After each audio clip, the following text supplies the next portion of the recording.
I've found 7 parking fine loopholes that you might be able to use to get out of paying your parking ticket. Firstly, it's important to know that if none of the loopholes I'm about to mention work for you, then you may be best off paying the ticket quickly.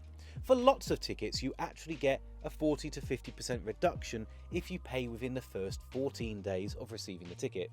So it might be worth you making the saving. But let's jump straight into the parking loopholes. Your ticket may be accusing you of staying a couple of minutes longer than you paid for. The reality is, since 2022, there's now a 10-minute grace period for car parks to give people time to get to their cars and exit the car park.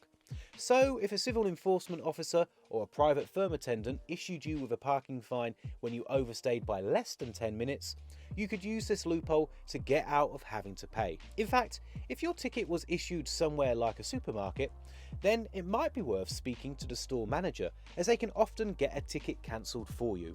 After all, keeping customers happy is high on their list of priorities. Councils and private firms must serve you with the parking fine within 28 days or 14 days since the supposed parking contravention.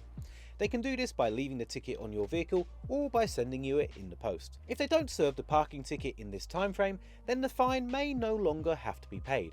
However, there are some other factors that could give the council or private car park operator some extra time. We have an article about that, which I'll link in the description. Some of the usual parking rules are different if you have a blue badge and display it clearly on your windscreen when parked. For example, blue badge holders can park on double yellow lines for up to 3 hours in some cases. If you have a blue badge and had it on display when parked, you may want to double check that you did actually break any parking laws. Councils and private companies are obligated to make their parking rules clear. If you feel that their signposting was unfairly poor, then strengthening your appeal by going back to the scene of the crime and snapping a few photos might help to strengthen your appeal letter.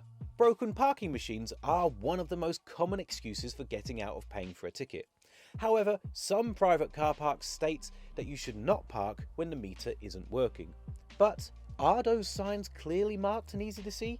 Again, you can snap some pictures to support your appeal. If you were issued a ticket while stranded in a car park due to a vehicle breakdown, then as long as you have an invoice or evidence from the mechanic, this is usually enough to get you off the hook. In a similar way, if your hospital appointment was delayed, you should get confirmation from the hospital. In fact, if you can prove that almost any genuine emergency prevented you from leaving a car park on time, then that could give you good grounds for an appeal. Some payment machines ask that you enter your vehicle registration number.